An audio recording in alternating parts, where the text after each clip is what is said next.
আরে আসিফ নজরুল, আপনি আমার পাসপোর্ট নিয়ে উনি দেখবেন। আরে আসিফ নজরুল ভাই, আপনি আমার পাসপোর্ট নিয়ে দেখবেন, আপনি এসবি রে বলেন না, পাসপোর্ট অফিসে বলেন না, ওদের যদি বাপের ক্ষমতা থাকে আমার পাসপোর্ট আটকায় রাখতো। আপনার কাছে জীবনে কোনোদিন কোনো পার্সোনাল ইন্টারেস্ট নিয়ে জীবনে ইলিয়াস যাবে না।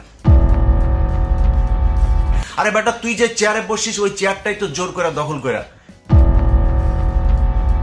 শেখ হাসিনা কি তোর কি ওইখানে বসাইছে? তুই নির্বাচন করে আসছিস, তুই কোন সংবিধানের কোন ধারায় তুই এই চেয়ারে বসছিস?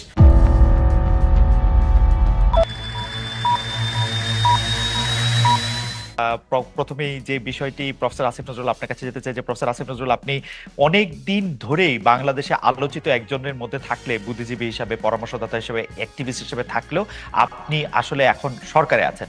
জি আসিফ ভাই, আপনার প্রোগ্রাম শুধু এখন লাইভ স্ট্রিমিং হচ্ছেই না, অলরেডি আমাদের সাথে 3,500 দর্শক যুক্ত হয়েছেন।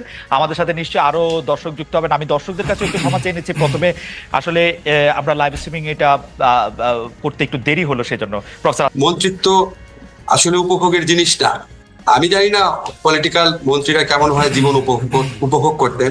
আমার কাছে মনে হয় যে আমার যে একটা মুক্ত স্বাধীন জীবন ছিল, পৃথিবীতে আমার সবচেয়ে প্রিয় শব্দ হচ্ছে স্বাধীনতা। আমি অনেক বিপদের মধ্যেও আমি স্বাধীনভাবে কথা বলার চেষ্টা করতাম, আমি স্বাধীনভাবে চলাফেরা করতাম। আমাকে অনেকে অনেক ভয় দেখাতো, তারপর আমি গভীর রাতে আমি ঢাকা ইউনিভার্সিটি ক্লাব থেকে টেনিস খেলে একা ফিরতাম, মনে হতো যা হওয়ার হবে।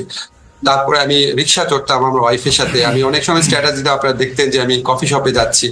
এখন আমাকে অনেক কিছু বিবেচনা করে চলতে হয়, আমাকে অনেক অনেক বেশি কাজ করতে হয়, অনেক বেশি। এবং খালেদ, সবচেয়ে অসহনীয় যেটা, এমনও হয় যে ধরেন আমি হয়তো 4-5 ঘন্টা জাস্ট একটা চেয়ারে বসে কাজ করছি, বা 3 ঘন্টা কন্টিনিউয়াস মানুষের কথা শুনছি। আমার জীবনে এগুলি খুব নতুন অভিজ্ঞতা এবং একদমই আনন্দদায়ক না। তবে একটা আনন্দই শুধু আছে, যখন কিছু করতে পারি, একটা মানুষেরও যদি উপকার করতে পারি, একটা ভালো সিদ্ধান্ত যদি নিতে পারি, তখন ভালো লাগে। এই আনন্দর সাথে কোনো কিছু তুলনা হয় না। এখন দায়িত্ববোধটা অনেক বেশি, স্বাধীনতা কম, উপভোগ কম। অপরাধ আসিফ নজরুল বলে যে এই ডিজিটাল নিরাপত্তা আইন, সে আমাকে ওই দিন ফোন করে বলছে যে আপনার এখন সমস্যা কি, আপনি চলে আসেন, আপনার শুনলাম পাসপোর্ট নিয়ে সমস্যা। আরে আসিফ নজরুল, আপনি আমার পাসপোর্ট নিয়ে উনি দেখবেন। আরে আসিফ নজরুল ভাই, আপনি আমার পাসপোর্ট নিয়ে দেখবেন, আপনি এসবি রে বলেন না, পাসপোর্ট অফিসে বলেন না, ওদের যদি বাপের ক্ষমতা থাকে আমার পাসপোর্ট আটকায় রাখতো। ওদের বললেন ক্ষমতা থাকে, উনি আমাকে এই হেল্প করতে চায়। আপনার কাছে এই হেল্প চাই না তো ভাই। আপনার কাছে জীবনে কোনোদিন কোনো পার্সোনাল ইন্টারেস্ট নিয়ে জীবনে ইলিয়াস যাবে না।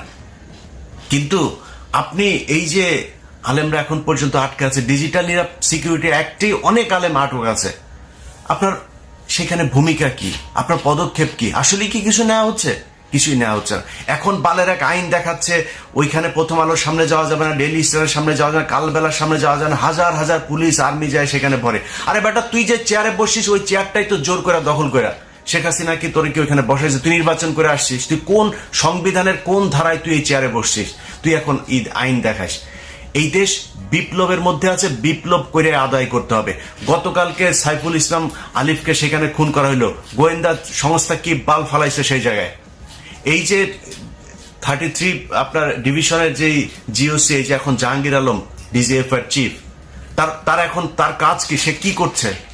আসামিরা বাংলাদেশের ভেতরে এখন পর্যন্ত আছে, সে ধরছে না কেন? হত্যা মামলার আসামিরা ঘুরে বেড়ায়, তাদেরকে ধরা হয় না। কাজ কি আর্মির, সেনাবাহিনীর, গোয়েন্দা সংস্থার কাজটা কি? সাইফুল ইসলাম যে বের হলে ওকে মারবে জানে না? সামনেই তো ওরা ত্রিশূল নিয়ে দাঁড়ায় ছিল, এই খবর সেনাবাহিনীর কাছে ছিল না, মারলেন না কেন? পিনাকি যায় সেটা মারাইছে তাইলে।